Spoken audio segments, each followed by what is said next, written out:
தொகையை கட்டுப்படுத்தியதற்கான தமிழ்நாட்டிற்கான தண்டனையே தொகுதி மறுசீரமைப்பு. திருமண நிகழ்ச்சியில் பேசிய துணை முதலமைச்சர் உதயநிதி ஸ்டாலின் மத்திய அரசு மீது குற்றச்சாட்டு. ஒன்றிய அரசு குடும்ப கட்டுப்பாடை வலியுறுத்தி ஜனத்தொகை அதிகமா இருக்கு, அதனால கட்டுப்படுத்தணும்னு சொல்லுது ஒன்றிய அரசு.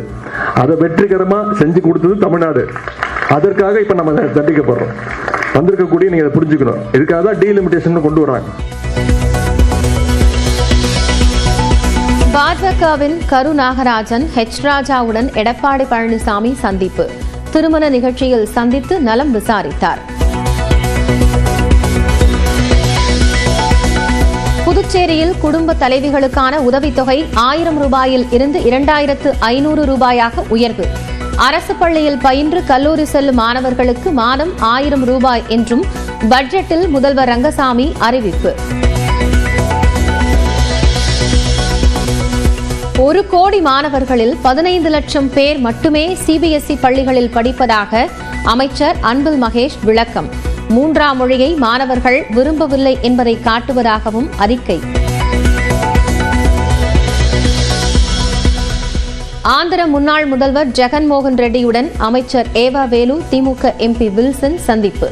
தொகுதி மறுசீரமைப்பிற்கு எதிராக மார்ச் 22 சென்னையில் நடக்கும் கூட்டத்தில் பங்கேற்க அழைப்பு.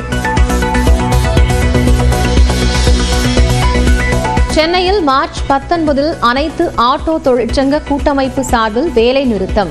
பைக் டாக்ஸியை தடை செய்ய கோரி போராட்டம்.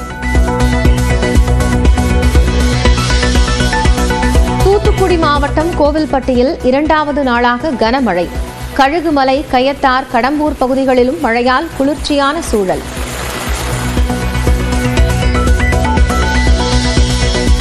நாகை மாவட்டம் கீழ்வேளூர் மற்றும் அதன் சுற்றுவட்டார பகுதிகளில் கனமழை.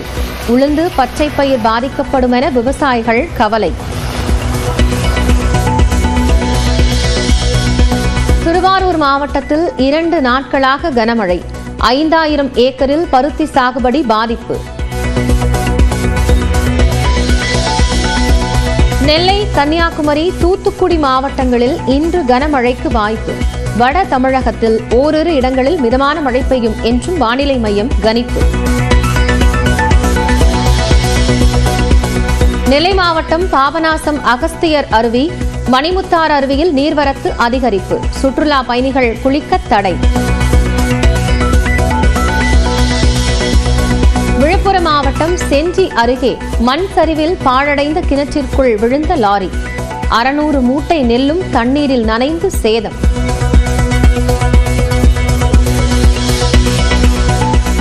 இருபத்தி ஆண்டுகளுக்கு முன்பு நடிகை சௌந்தர்யா விமான விபத்தில் உயிரிழந்தது தொடர்பாக புதிய குற்றச்சாட்டு.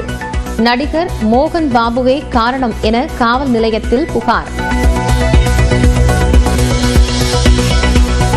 திருச்செந்தூர் அருள்மிகு சுப்பிரமணிய சுவாமி திருக்கோயில் மாசி திருவிழா தேரோட்டம்.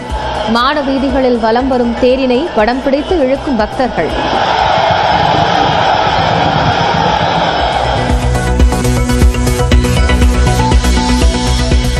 திண்டுக்கல் மாவட்டம் வத்தலகுண்டு அருகே இன்று திறப்பு விழா காண இருந்த சுங்கச்சாவடியை அடித்து நொறுக்கிய மக்கள். 4 வழிச்சாலை பணிகளை முடிக்காமல் சுங்கச்சாவடியை திறப்பதற்கு எதிர்ப்பு.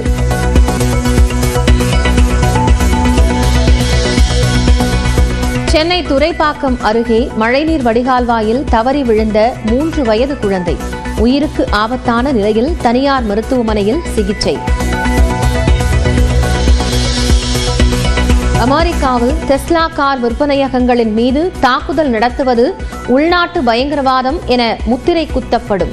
அமெரிக்க அதிபர் டொனால்டு டிரம்ப் எச்சரிக்கை.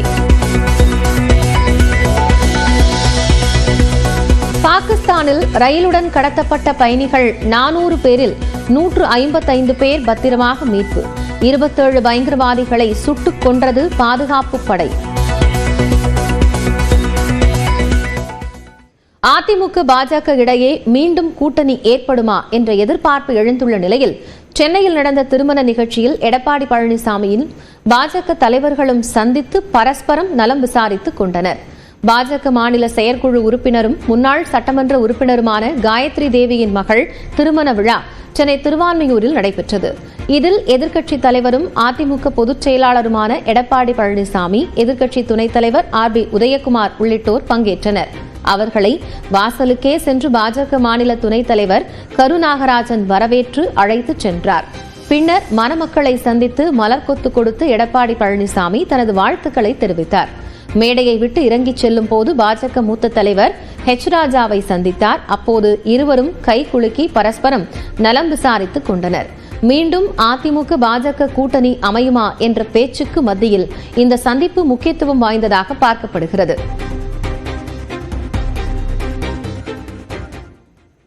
மக்கள் தொகையை கட்டுப்படுத்தியதற்காக தமிழ்நாடு அரசிற்கு மத்திய அரசு தரும் தண்டனையே தொகுதி மறுசீரமைப்பு நடவடிக்கை என்று துணை முதலமைச்சர் உதயநிதி ஸ்டாலின் விமர்சித்துள்ளார்.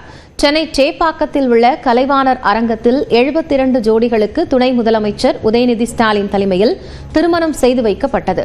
பின்னர் நிகழ்ச்சியில் பேசிய உதயநிதி ஸ்டாலின், உடனே குழந்தை பெற்றுக் கொள்ளுங்கள் என்றும், ஆனால் நிறைய குழந்தைகளை பெற்றுக் கொள்ளாதீர்கள் என்றும் மணமக்களுக்கு அறிவுரை வழங்கினார். இப்படி மக்கள் தொகையில் விழிப்புணர்வுடன் இருக்கும் தமிழ்நாட்டிற்கு தொகுதி மறுவரையறை என்ற பெயரில் மத்திய அரசு தண்டனை வழங்குவதாகவும் அவர் குற்றம் சாட்டினார். உடனே குழந்தை பெற்றுக்கோங்க, நிறைய பெற்றுக்காதீங்க. இப்ப அதுலயும் ஒன்றிய அரசு பார்த்துட்டு இருக்கு. அதாவது ஒன்றிய அரசு குடும்ப கட்டுப்பாடை வலியுறுத்தி ஜனத்தொகை அதிகமா இருக்கு, அதனால கட்டுப்படுத்தணும்னு சொல்லுறது ஒன்றிய அரசு. அதை வெற்றிகரமா செஞ்சு கொடுத்தது தமிழ்நாடு. அதற்காக இப்ப நம்ம தண்டிக்கப்படுறோம். வந்திருக்கக்கூடிய நீங்க அதை புரிஞ்சுக்கணும். இதுக்காக தான் டீலிமிட்டேஷன் கொண்டு வராங்க. நாகை மாவட்டம் கீழ்வேளூர் மற்றும் அதன் சுற்று வட்டார பகுதிகளில் 1 மணி நேரத்திற்கும் மேலாக கனமழை கொட்டியது. கீழ்வேளூர் மற்றும் சுற்று வட்டார பகுதிகளான கூத்தூர், நீலப்பாடி, கோகூர், ஆந்தக்குடி, சிகார் உள்ளிட்ட பல்வேறு பகுதிகளில் காலை முதலே கனமழை பெய்தது. வழக்கமாக இந்த காலகட்டத்தில் மழை பெய்யாது என்றும், இந்த மழை வெயிலின் தாக்கத்தை தணித்து குளிர்ச்சியான சூழலை தந்திருப்பதாகவும் பொதுமக்கள் தெரிவிக்கின்றனர். அதே சமயம் மழையால் பூக்கள் உதிர்ந்து உளுந்து மற்றும் பச்சை பயிறு செடிகள் பாதிக்கப்பட்டுள்ளதாக விவசாயிகள் வேதனை கூறுகின்றனர்.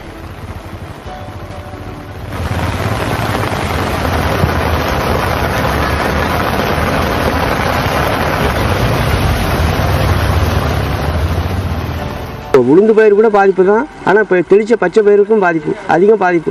சிலர் எடுக்காமையும் அடிக்காமையும் கிடக்கு, சிலர் முளைச்சிட்டு எல்லாம் வரப்புலேயே கிடந்து. தூத்துக்குடி மாவட்டம் கோவில்பட்டியில் 2வது நாளாக 1 மணி நேரத்திற்கும் மேலாக பலத்த மழை பெய்தது. கோவில்பட்டி மற்றும் சுற்றுவட்டாரங்களில் நேற்று பரவலாக மழை பெய்த நிலையில் இன்று காலை மீண்டும் கருமேகங்கள் சூழ்ந்தது. இதனைத் தொடர்ந்து பெய்த மழை 1 மணி நேரத்திற்கு மேலாக நீடித்தது. கழுகுமலை, கயத்தார், கடம்பூர், எட்டயபுரம் உள்ளிட்ட பகுதிகளிலும் கனமழை கொட்டியது.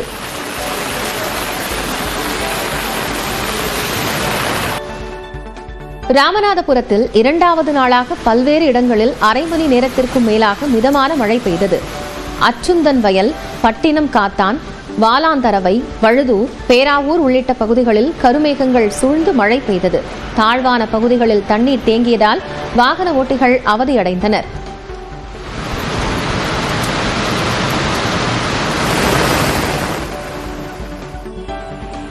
திருவாரூர் மாவட்டத்தில் 2 நாட்களாக பெய்து வரும் கனமழை காரணமாக சுமார் 5000 ஏக்கரிலான பருத்தி சாகுபடி பாதிக்கப்பட்டுள்ளதாக விவசாயிகள் வேதனை தெரிவித்துள்ளனர். பருவம் தவறிய மழையால் கடந்த குறுவை மற்றும் சம்பா சாகுபடியில் நஷ்டம் ஏற்பட்ட நிலையில் அதை ஈடு செய்யும் பொருட்டு பருத்தி சாகுபடியில் விவசாயிகள் ஈடுபட்டனர்.